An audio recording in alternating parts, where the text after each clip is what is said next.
Good evening. ನಾನು ಊರಿಂದ ಬಂದು ಈಗ 8:30ಲಿ ಅವರು ಪ್ರದೀಪ್ ಫ್ರೆಂಡ್ ಕಾಲ್ ಮಾಡಿಬಿಟ್ಟು ಪಾಪ ಬರ್ತ್ಡೇಗೆ ಇನ್ವೈಟ್ ಮಾಡಿದ್ರು. ಈಗ ಅದಕ್ಕೆ ಇವಾಗ ರೆಡಿಯಾಗಿ ಹೋಗ್ತಾ ಇದ್ದೀವಿ. ನಡೀರಿ ತೊಗೊಂಡೋಣ, ಪರವಾಗಿಲ್ಲ. ಔಟ್ಫಿಟ್ ಬಂದು ಜೀನ್ಸ್ ಪ್ಯಾಂಟು, ನಾರ್ಮಲಾಗಿ ಟಾಪು. ಪ್ರದೀಪ್ ಮತ್ತು ಜಶುದು ಹೊಸ ಡ್ರೆಸ್ಸು. ಪ್ರದೀಪ್ ನಾರ್ಮಲಾಗಿ ನನ್ನ ಕಡೆ ಅವ್ರು ಜೀನ್ಸ್ ಪ್ಯಾಂಟ್ ಮತ್ತು ಶರ್ಟ್ ಹಾಕ್ಕೊಂಡಿದ್ದಾರೆ. ಮನೆಗೆ ಹೋಗಿ ಅಲ್ಲಿ ಆದಷ್ಟು ಕ್ಲಿಪ್ಪಿಂಗ್ಸ್ನ ಕ್ಯಾಪ್ಚರ್ ಮಾಡೋಕ್ಕೆ ಟ್ರೈ ಮಾಡ್ತೀನಿ. ಸಿಗ್ತೀನಿ ಗೈಸ್. ಸೊ ನಾವು ಟಾಯ್ಸ್ ಅಂಗಡಿಗೆಲ್ಲ ಹೋಗೋದ್ವಿ. ಯಾಕೋ ನಮಗೆ ಟಾಯ್ಸ್ ಇಷ್ಟ ಆಗಲಿಲ್ಲ. ಆಮೇಲೆ ಸರಿ ಅಂದ್ಬಿಟ್ಟು ಬೇಡ ಇರು, ಬೆಳ್ಳಿದೇನಾದರೂ ಕೊಡೋಣ ಅಂತ ಹೇಳಿ ಡಿಸೈಡ್ ಮಾಡಿದ್ವಿ. ಸೊ ಆಮೇಲೆ ಚೈನ್ನ ನೋಡಿದ್ವಿ ಅವನಿಗೆ ಹಾಕೋದಕ್ಕೆ. ಚೈನು ಆ್ಯಕ್ಚುಲಾಗಿ ಏನೋ ಒಂಥರ ಡಿಸೈನ್ಗಳು ಒಂದೊಂದು ಚೆನ್ನಾಗಿತ್ತು, ಬಟ್ ಆದರೆ ಏನೋ ಒಂಥರ ಇಷ್ಟ ಆಗಲಿಲ್ಲ. ಅದಕ್ಕೆ ಆಮೇಲೆ ಫೈನಲಾಗಿ ಚೈನ್ ಈ ಚೈನ್ ನೋಡುವ ಅಂತ ತೋರಿಸ್ತಾನೆ ಇದ್ದಾರೆ. ನನಗೆ ಯಾವುದು ಇಷ್ಟ ಆಗ್ತಿಲ್ಲ, ಬೇಡ ಅಂತ ಇದ್ದೆ. ಫೈನಲಾಗಿ ಗಿಫ್ಟ್ ಪ್ಯಾಕ್ ಮಾಡ್ತಿದ್ದಾರೆ, ತೋರಿಸ್ತೀನಿ. ಸೊ ಫೈನಲಾಗಿ ಬೆಳ್ಳಿ ಗಣಪದು ಫೋಟೋ ಇರುತ್ತಲ್ಲ ಅದು ತೊಗೊಂಡ್ವಿ. ಸೊ ಅವ್ರು ಆ್ಯಕ್ಚುಲಾಗಿ 8:30 ಆದರೂ ನಮಗೋಸ್ಕರ ವೆಯ್ಟ್ ಮಾಡ್ತಾಯಿದ್ರು. ಸೊ ನಾನು ಪ್ರದೀಪ್ ಹೇಳ್ತಾ ಇದ್ದೆ ಅವ್ರಿಗೆ ಫೋನ್ ಮಾಡಿ ಹೇಳಿ ಪಾಪ ಅವ್ರು ಲೇಟಾದರೆ ಅವರು ಕೇಕ್ ಕಟ್ಟಿಂಗ್ ಮಾಡಿಸಿರಲಿ, ನಾವು ಹೋಗೋಣ ಅಂತ. ಸೊ ಇಲ್ಲೇನಾಯ್ತಂದರೆ ನಾವು ಗಣಪದು ತಗೊಂಡು ಹೊರಡುವಾಗ ಕಾರವ್ರಿಗೂ ನಮಗೂ ಒಂದು ಸ್ವಲ್ಪ ಜಗಳ ಆಯಿತು. ಸೊ ಅದರಿಂದ ಲೇಟ್ ಆಯಿತು. ಮತ್ತು ಟ್ರಾಫಿಕ್ ಏನು ಇರಲಿಲ್ಲ, ಬೇಗನೆ ಹೋದ್ವಿ. ಒಂದು 10 ನಿಮಿಷಕ್ಕೆಲ್ಲ ಹೊರಟೋದ್ವಿ. ಅವ್ರು ನಮಗೆ 8 o'clock 7:30 ಸಮಥಿಂಗಲ್ಲೇನೇ ಇನ್ಫಾರ್ಮ್ ಮಾಡಿದ್ರು. ಸೊ ಆಮೇಲೆ ನಾನು ಹೋದಾಗ ಅವ್ರು ನನಗೆ ಆರತಿ ಮಾಡೋದಕ್ಕೆಲ್ಲ ಕೊಟ್ಟರು.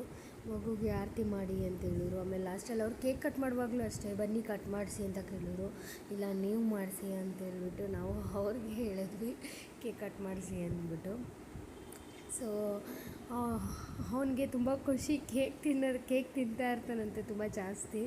ಸೊ ನಾವು ಆ್ಯಕ್ಚುಲಿ ಫಸ್ಟು ಟಾಯ್ಸ್ ಅಂಗಡಿಗೆ ಹೋದಾಗ ನನಗೆ ರಿಮೋಟ್ ಕಾರ್ನ ನೋಡಿದೆ, ಬಟ್ ಏನೋ ಒಂಥರ ಇಷ್ಟ ಆಗಲಿಲ್ಲ ಗೈಸ್.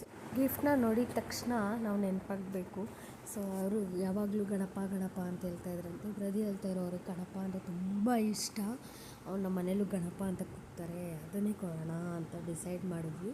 ಸೊ ಟಾಯ್ಸ್ ಎಲ್ಲ ಏನಂದರೆ ಮಕ್ಕಳಿಗೆ ಆಟ ಆಡ್ತಾರೆ ಅಷ್ಟೇ, ಬಟ್ ಗಣಪ ಅಂದರೆ ಅವ್ರಿಗೂ ಇಷ್ಟ ಆಗುತ್ತಲ್ವ ಅಂತ ನಾವು ಅದನ್ನು ಚಾಯ್ಸ್ ಮಾಡಿದ್ವಿ. ಸೊ ಅದಾದಮೇಲೆ ನಾವು ತೊಗೊಂಡು ಗಿಫ್ಟ್ ತೊಗೊಂಡು ನಾವು ಹೊರಟಾಗಲೇ 8:45 ಆಗೋಯಿತು. ಸೊ ಅಲ್ಲಿವರೆಗೂ ವೆಯ್ಟ್ ಮಾಡಿದರು ನಮಗೋಸ್ಕರ. ಅವರೆಲ್ಲ ರೆಡಿಯಾಗಿ ವೆಯ್ಟ್ ಮಾಡಿದ್ರು. ಸೊ ನಾವು ಹೇಳಿದ್ವಿ ಹಂಗೂ ಲೇಟ್ ಆದರೆ ನೀವು ಕೇಕ್ ಕಟ್ ಮಾಡಿಸಿರಿ, ನಾವು ಬರ್ತೀವಿ ಅಂತ ಹೇಳಿದ್ವಿ. ಇಲ್ಲ ನೀವು ಬರಲೇಬೇಕು, ನೀವು ಬಂದಮೇಲೆ ಕೇಕ್ ಕಟ್ ಮಾಡಿಸ್ತೀವಿ ಅಂತ ಹೇಳಿದ್ರು. ಸೊ ತುಂಬ ಥ್ಯಾಂಕ್ ಯು. ನಮ್ಮನ್ನು ಅಷ್ಟೊಂದು ಲೈಕ್ ಏನು ಹೇಳ್ತಾರೆ ಅನ್ನೋದು ಗೊತ್ತಾಗಲ್ಲ. ಸೊ ಅಷ್ಟು ಫ್ರೆಂಡ್ಶಿಪ್ನ ಇಟ್ಕೊಂಡಿರೋದಕ್ಕೆ ಥ್ಯಾಂಕ್ಸ್ ಹೇಳೋಕ್ಕೆ ಇಷ್ಟಪಡ್ತೀನಿ. ಬಟ್ ಎಲ್ಲರ ಜೊತೆ ನಾನು ಅವನ ಜೊತೆ ಹೋದಾಗ ಎಲ್ಲ ಎಲ್ಲರ ಜೊತೆ ಇದ್ದಾಗಲೂ ಅಷ್ಟೇ ಅವನ ಜೊತೆ ಕಾಮಿಡಿ ಮಾಡ್ಕೊಂಡೇ ಇರ್ತೀನಿ.